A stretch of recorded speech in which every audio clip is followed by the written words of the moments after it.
I was getting shit yesterday, of course, talking about the Obamacare thing and saying that that the middle class are getting shit on. And, of course, Twitter voice guy has to chime in with, don't start making believe you give a shit about the middle class. And I tweeted, I never said I gave a shit about anyone.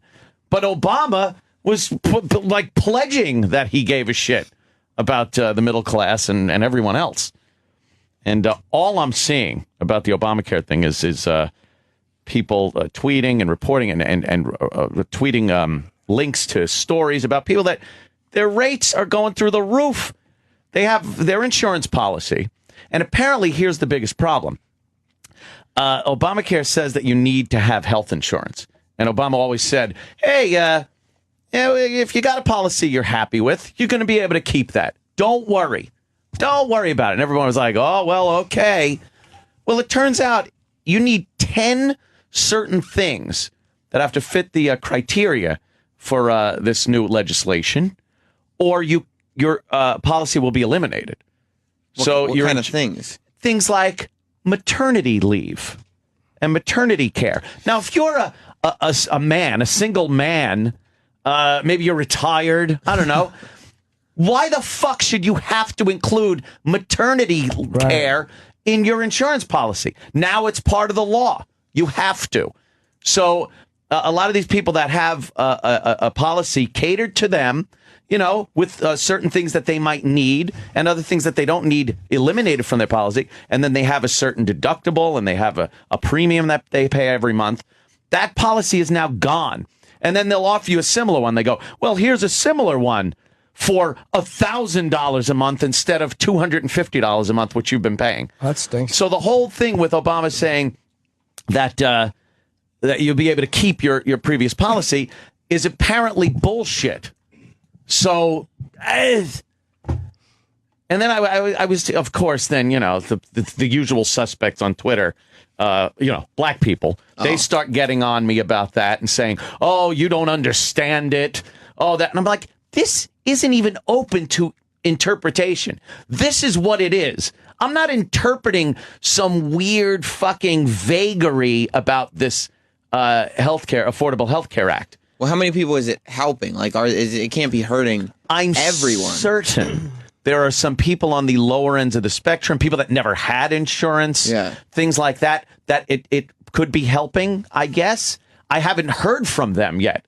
It doesn't seem like a lot of people have been signing up, regardless of what it is. I mean, you hear from some people say it's because the website crashes. Other people say it's because people just aren't signing up. Mm-hmm. I think some of the states down south had maybe 300 people sign up. It's all-time low. And then they're saying, well, it's because the website crashes. And then other people are saying, no, it's because no one is really signing up for it.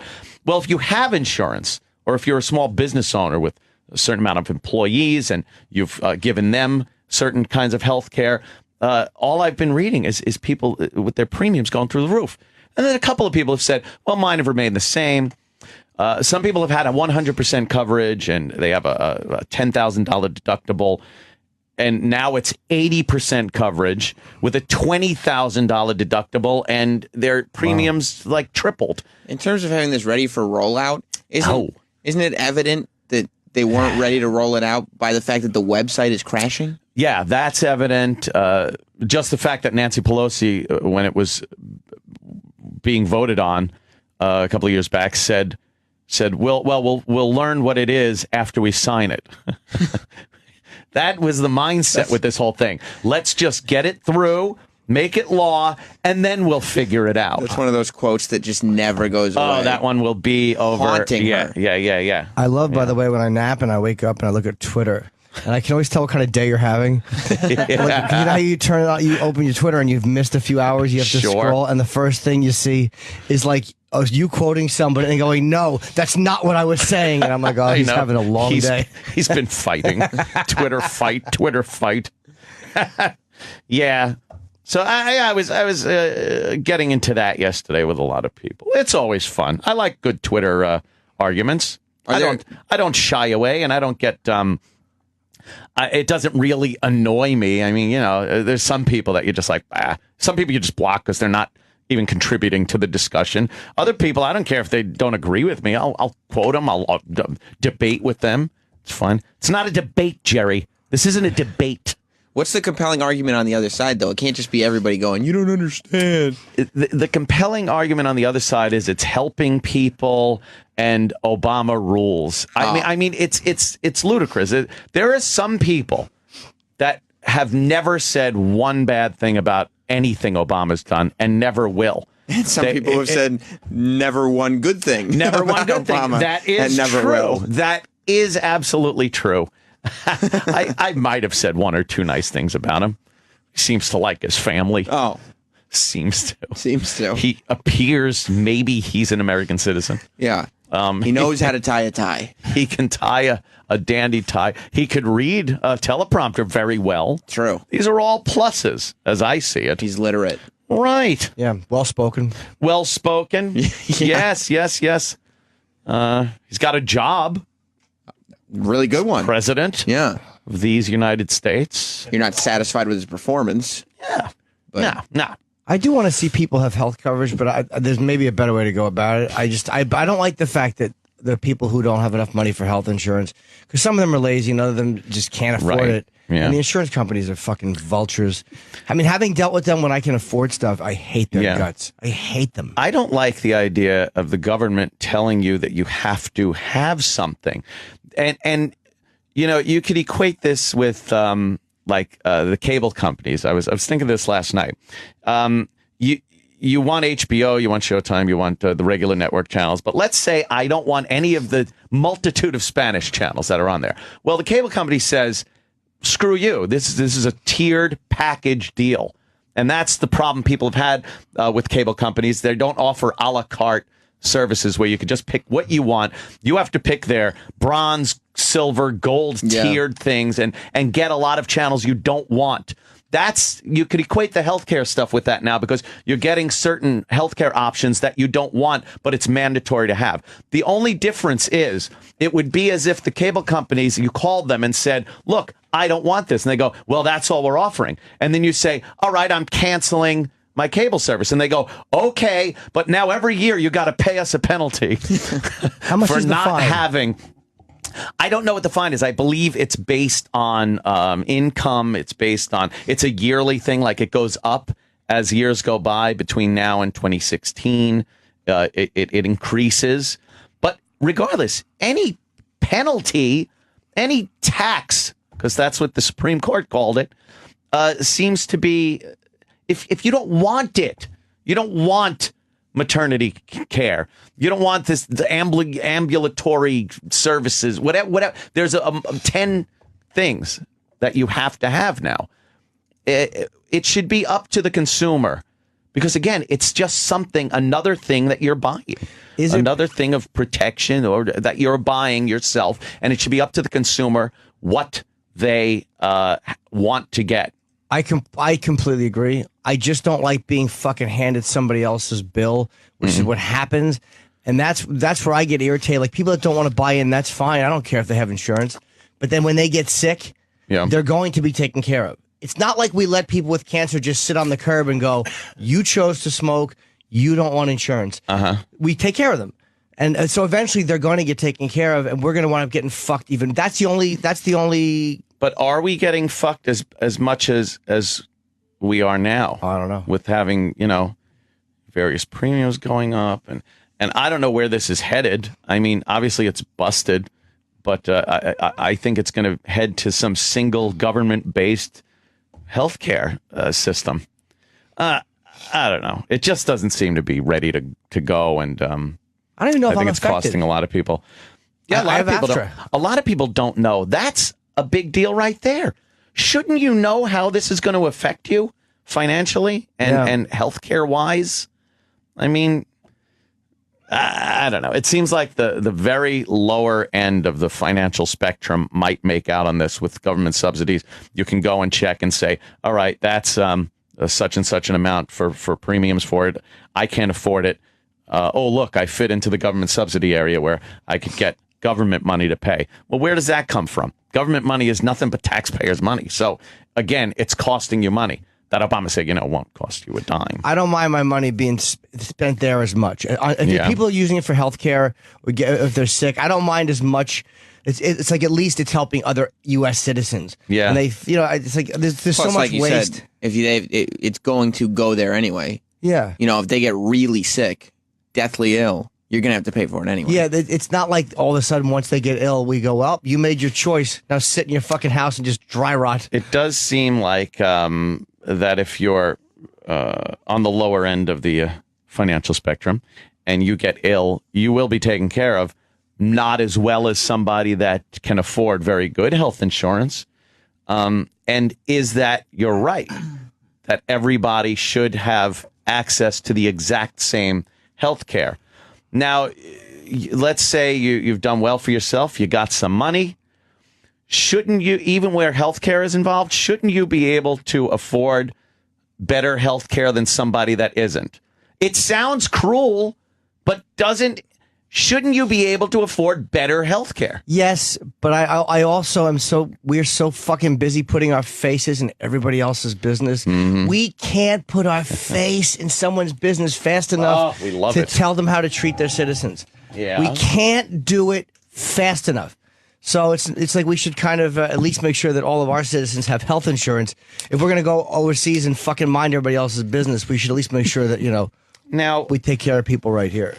Let's say you got ill and you need... Oh, God forbid. God forbid. All the listeners just grab their chest. God forbid. Let's say you get ill. You have a very good insurance plan. Do you mean sick, or are you saying that in a rap way? Okay. You get ill. Let's say you get fat, and illin. And you have a good you have good health insurance. You go to a very expensive doctor but now you can't get services as quickly as you want, because now everybody has access to these upper echelon doctors that normally wouldn't have as many people to have to service. Yeah, but wouldn't you be like, hey, fuck this guy? Absolutely. I want fucking healthcare. Absolutely. And apparently, we'll talk to this pseudo Canadian over here. Apparently in Canada, where they have socialized medicine and everyone has healthcare, there is a problem with a waiting list. Oh, yeah. Because everybody can go to the same doctors. But you can also have private doctors. So like a doctor can start a private practice, and if you have money, you don't have to use, the socialized doctor. Yeah, but you're not going to get a private fucking heart surgeon or oncology doctor. You get a general practitioner or something like that can be your private doctor. If you're admitted to a hospital for cancer surgery or something, I want to know that it's the best doctor, first of all. And I want to know that you don't have to wait because somebody that you're subsidizing with your tax dollars is getting the same service. Sorry, it does sound fucking elitist. You want to be able to buy your way to the front of the line. Yes! Just like fucking Ted Kennedy did when he had his fucking cancer. Yeah. And you know damn well he wasn't going to the corner clinic. That's true. Just like every other member of Congress that doesn't have to go to these doctors and join into Obamacare. It's basic human nature to want to get the best, especially where your own health is involved. And that's a good point, though. They don't have to, it does sound elitist to say that, but you know what? The guys passing these rules don't have to abide by them. Exactly. So it's crazy. I don't know. That part of it's insane. And no one's going to let you cut the line because you subsidize them. Like, that would be nice if you're going for a test and someone's like, you look like you pay for me. Why don't you go first? Why don't you go ahead for that CAT scan before I do? It's on your dime. So, I don't know. These are the things that you say and people get angry, and they call you things like an elitist and a scumbag and a racist and a fucking whatever else they've called me. Yeah, it's probably for a lot of other things you've said too. Well, of course, I don't mind being called an elitist though, because I fucking work. I don't. I'm not fucking born into money. It's like I fucking work 7 days a week, so fuck everybody.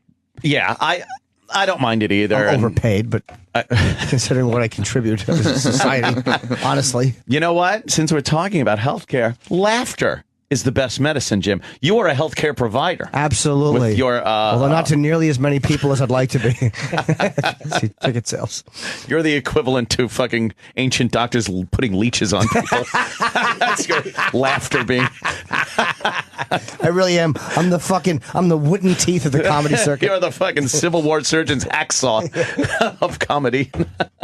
But I bet if socialized medicine took off, that there would be private health centers that people built specifically for rich people. You think? Yeah, I bet there would be cancer centers and all that stuff that were very expensive that only rich people could afford to go to. They come here. People come to the U.S. from Canada, and it's embarrassing when this Canadian politician that came down for treatment. That was embarrassing because it's like, you know, you got your own system, and you still leave the country where your average citizen can't do that. Yeah, the Shah of Iran came here for his friggin' treatments, and that guy had 18 fucking, I was going to say bazillion. I'm glad you didn't. That would have been humiliating for all of us. He had exactly 6,400, a lot of money. But it didn't mean anything to him unless he could come here for treatment. We saw how that worked out. Apparently that didn't mean anything either. Not good. But I don't know. The way we try in this country, especially these days, and it's very liberal thinking, to think everybody can be the same. Everyone can get the same thing. The same housing, the same health care, the same food, the same schooling for their children, the same everything. That doesn't fucking work. It just doesn't work. You have to let the public decide by what they want, who has access to what. You can't just open it up to everybody. Sorry, some people are going to be very well off and get better things than people that aren't as well off, and that's fucking life, especially in America, where just as much as you look at this land of opportunity as a great place and potential to become great, it's also the potential to not become great because of a multitude of things, and one of them being just dumb luck. But that's the reality we have to live with in this country that people don't want to fucking realize. I would agree completely with that if it wasn't for the fact that went on for too long and for too many time because of just an unfairness. Like, you're not all going to get the same shit. You're not all going to have the same job that pays the same thing. And, you know, some people are going to go a lot farther than others. And if everything started the same, then I would completely agree and say, fuck everybody who's lazy and doesn't do anything. But because this country was for so many years completely unfair and it was built into the system where you couldn't do anything, then you understand, like, the deck was so stacked one way for so long. It just seems kind of shitty to say that because I'm not saying you're shitty, but I know what you mean too. It wasn't always built where we were all starting off at the same place. But that, to me, is what this country has been about and is about. It's about looking at opportunity, looking at people that were able to see an opportunity, take it, invest time and money, and make something of it. Railroad barons, they're looked at as pretty scummy people using virtually slave labor to build the rail lines and making unbelievable amounts of money. That was in the context of the time. It's very unfair looking back at it, but at the time, that's what was done. You can't look at that time with today's ethics, morality, and viewpoints. I think you can because I think that back then they weren't that different. Like, they were different, like, you know, slavery, you know, but they weren't that different. Like, because if the time was so fucked up, then we should be ignoring the Constitution. Like, if back then they were so different that using slave labor, well, that's just a time thing, then we shouldn't be honoring anything they thought. They weren't that different from us. They were the same kind of shitheads we are today. Some were real liberal, some were conservative. You know, if it was legal at the time, why not use it? Why? I mean, because of ethically, morally. I mean, if you see a sound investment in a company, let's say that you're pretty confident is going to make you money, but ethically you don't like what the company does, Would you invest in it if you knew you were going to make a lot of money? I don't know. It depends on why I didn't like what they did. I mean, there's companies I just don't like, and then there's companies that I think maybe I would really think are scummy. You really like, you would really let your ethics, nothing more, not determine if you invested in something, if you knew it was going to make you money. Let's say you knew that like some new energy company was going to make you money, but it was going to. But they use slave labor in the Sudan? Oh, there's a good idea. You're on the international market. One of these diamond companies that fucking, blood diamonds and shit like that. Would you invest in it? And is that purely because of ethical reasons? Yeah, and I'm not saying that just because we're debating it, but if I knew that, if I honestly, and maybe 300 years ago I would feel different, but right now there are certain things I just wouldn't, and it's yeah. I mean, it gets even easier than that. There are people who wouldn't invest in like Chick-fil-A as a restaurant because the guy didn't support gay marriage. Right. You know what I mean? I think people definitely make moral judgments in terms of business. You do understand that phone you're using is built in China, where children are used for labor in deplorable fucking conditions and whatnot. So you're pretty much doing that. I mean, you are, and in a way, you are supporting it just by doing that. Absolutely. Yeah. But it's not a conscious decision. Like what you're saying is, would I knowingly invest in something knowing that you bought Apple stock? I did, yeah. You made money off of it? I did, yeah. And they're using virtual slave labor of children in China. Yeah, that's a good point. I mean, I guess you got me on that, but the difference. I didn't mean to get you. No. But I mean, that is a good point. I mean, it is. So I have knowingly invested in something where when you backtrack it far enough, right? Although I do see a difference between that and knowingly and consciously saying I don't care that they're using slave labor. I'm going to invest in that company and fuck whatever they're doing. But that, I guess it's kind of hard to avoid. If I did, it's a pick and if I was choose being kind completely of a thing, true, I would probably never use anything that uses that technology, which would be kind of impossible today. Right. Yeah. See, again, though, it would be kind of impossible. It's based on our time now. Like 50, 100 years from now, you might have the choice not to use that type of technology that is using slave labor. But right now you have to. Now you could look back 200 years, 300 years or so in this country and think, well, you know what? I got to get my crops picked. I got to fucking get a railroad built. I would hope I wouldn't need to do this, but I do. I need to hire cheap labor. It's available. Ethically, I wish I didn't have to, but so the mindset of the time, I think, is very important when looking at history then and now. Yeah, and that's a great argument you're making. I mean, it's a great point. However, I still say there's a difference between me investing in Apple, because if you backtrack the technology far enough, there's people who are using fucking child labor and things like that. Right. And the intent of that, and the intent of living in a society where I know that this part of the citizens are fucking slaves and they do this, and I see them on the street and they have to open the door for me, and yet I'm telling other people how to live their life. Like, I think there's a difference between the mindset and doing those things. But like when I think about it, oh yeah, I guess they do use that fucking. But I didn't realize, to be honest with you, what you're saying about them using the technology. I didn't realize that until I saw a Vice documentary. I didn't know that happened. It wasn't. It's one of those things where if you look hard enough, you do find it. There are places that go into these technologies where they treat their workers like garbage, and even in some cases, unpaid labor, slave labor. But that wasn't something I knew when I first invested in Apple.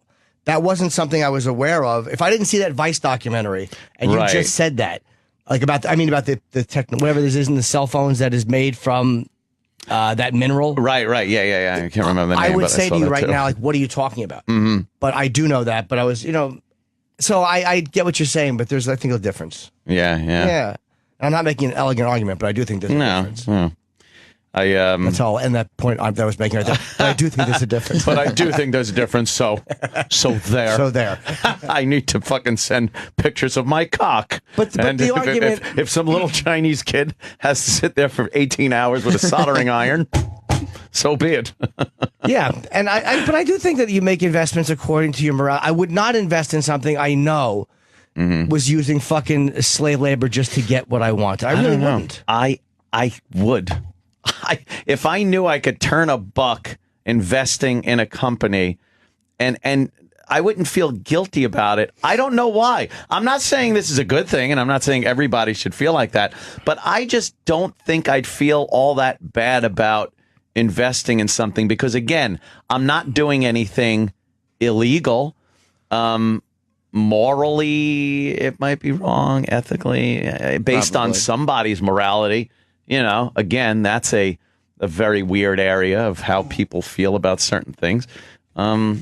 I don't know. Again, I think we take care of our people pretty well here in the United States. And what goes on in other countries is their fucking business. And our country is doing business with these countries. So, the collective's morality is a little askew. So what the fuck? Why wouldn't I want to turn a buck investing in a South African fucking diamond plant that's hobbling people? But you do have a moral... And that's exactly it. I would never invest in or knowingly invest in one of those directly knowing. Like if you said to me, like, look, this is one of the companies that fucking smashes kids and makes them do this shit. But they're gonna. I really give me $100,000 and I'll make you $1 million in 6 months. I really wouldn't do it. I honestly wouldn't. And it's not that I'm a great guy, but there's something like know that. I'm garbage. But it's also like I'm not a complete. And I'm opening myself up here, but I could probably make more money if I was an absolute hack sellout comic. I pause and I allow everybody to make their little. You could make more money as a radio guy. But literally, if we went back on terrestrial radio, or when we were on terrestrial radio, if we completely were willing to fucking do anything that it took to get the ratings, and be absolute hacks and do what they told us to do, we would have been on in more markets, and it would have been. I think there was a way to make that work, but it would have made us feel like we needed showers. And you weren't willing to do that. You weren't willing to, and neither was I. And neither was Opie. It was like we did it to a certain degree, but then they would say certain things, and we would go like, "Oh, what do you fucking know?" Instead of going, "Okay, that's where the money is." So I think there are times where you make a decision that where money is great, and I love it, but there are certain things I'm not going to. But that's a direct, like 1 degree of separation. Okay, and I think with when you separate yourself from a situation with various degrees of people or companies or countries, it gets easier. That's why we watch the news and they can show people in Syria dead on the news. Yet if something happens here in the States, they will never show the dead Americans laying there. Again, it's just your degree of separation from those people. So that makes a difference. If I know there's little Chinese kids soldering away all night long to make my iPhone, it doesn't bother me buying that as much as it would if, I thought, little Riley was sitting there having to solder the little fucking thing together. Look at Travis just glaring at you every day while you texted. Making me buy 10 fucking cell phones a day. Like I had to buy candy bars yesterday. I don't like the I loved them. I don't like the fact that you threw that blood diamond argument at me, and now you're dissecting that argument. I know. I should have just used you to fucking defend my point. It's just a whirlwind discussion we have here. We play both sides sometimes, but we do. It kind of softens the blow if we're separated from the actual problem. Because a lot of times, but also being separated, you don't know sometimes what's happening. Again, I saw a documentary on those mines and realized when they said that goes into every piece of technology we use, whatever the mineral in those mines is. I had no fucking idea that went on. How the fuck do I know what happened? There's a difference between that and fucking seeing a guy is a citizen and a guy fights in the military, and yet still can't fucking sit with you and eat. And there's just a difference in where you're living and what you're seeing directly every day, or the person that you're fucking every night. When she can't go out and vote, and I know that's 100 years ago, but it's not that long ago. So we talk about fairness and being right, and we have practiced complete unfairness for a long time. And I've been going on this tangent for a bit, for the last year or so. But it's just been frustrating because I'm so tired of us it's wasting money everywhere. But this old Victorian thinking of the woman not voting, that came from somewhere. Yeah. It came from somewhere where it did make sense at the time. It's an odd thing, but there was a thinking in Victorian days about women and their incompetence, or they're too delicate to do things. And it made sense at the time. It was... Beating your wife and children so they stop talking comes from a place of making sense. Like, when you look at that, as bad as child abuse is, it does make some kind of logical sense. If your kid is crying, if you punch him and he shuts up, right? I do understand where that makes sense. So everything comes from a place that makes sense to someone. But it's always the person in the dominant position that it makes sense to. Well, yeah. It always makes no sense to somebody on the receiving end. Right. Well, it does seem like we've tried to patch a few of these things up over time, but I don't know. Percent coverage with a $20,000 deductible, and their premiums like tripled. In terms of having this ready for rollout, isn't it evident that they weren't ready to roll it out by the fact that the website is crashing? Yeah, that's evident. Just the fact that Nancy Pelosi, when it was being voted on a couple of years back, said, we'll learn what it is after we sign it. That was the mindset with this whole thing. Let's just get it through, make it law, and then we'll figure it out. That's one of those quotes that just never goes away. Oh, that one will be over. Haunting her. Yeah. I love, by the way, when I nap and I wake up and I look at Twitter, and I can always tell what kind of day you're having. Like, you know how you you open your Twitter and you've missed a few hours, you have to scroll, and the first thing you see is like, you quoting somebody and going, no, that's not what I was saying. And I'm like, oh, he's having a... Policy is now gone. And then they'll offer you a similar one. They go, well, here's a similar one for $1,000 a month instead of $250 a month, which you've been paying. That stinks. So the whole thing with Obama saying that that you'll be able to keep your previous policy is apparently bullshit. So...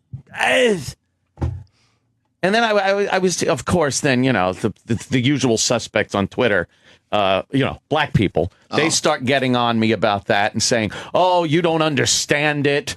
Oh, that. And I'm like, this isn't even open to interpretation. This is what it is. I'm not interpreting some weird fucking vagary about this Affordable Healthcare Act. Well, how many people is it helping? Like, it can't be hurting everyone. I'm certain there are some people on the lower ends of the spectrum, people that never happy with. You're going to be able to keep that. Don't worry. Don't worry about it. And everyone was like, oh, well, okay. Well, it turns out you need 10 certain things that have to fit the criteria for this new legislation, or your policy will be eliminated. What kind of things? Things like maternity leave and maternity care. Now, if you're a man, a single man, maybe you're retired, I don't know. Why the fuck should you have to include maternity care in your insurance policy? Now it's part of the law. You have to. So a lot of these people that have a policy catered to them, with certain things that they might need and other things that they don't need eliminated from their policy, and then they have a certain deductible and they have a premium that they pay every month. That had insurance, things like that it could be helping, I guess. I haven't heard from them yet. It doesn't seem like a lot of people have been signing up, regardless of what it is. I mean, you hear from some people say it's because the website crashes. Other people say it's because people just aren't signing up. Mm-hmm. I think some of the states down south had maybe 300 people sign up. It's all-time low. And then they're saying, well, it's because the website crashes. And then other people are saying, no, it's because no one is really signing up for it. Well, if you have insurance, or if you're a small business owner with a certain amount of employees and you've given them certain kinds of health care, all I've been reading is people with their premiums going through the roof. And then a couple of people have said, well, mine have remained the same. Some people have had a 100% coverage and they have a $10,000 deductible. And now it's 80%. I was getting shit yesterday, of course, talking about the Obamacare thing and saying that that the middle class are getting shit on. And, of course, Twitter voice guy has to chime in with, don't start making believe you give a shit about the middle class. And I tweeted, I never said I gave a shit about anyone, but Obama was like pledging that he gave a shit about the middle class and everyone else.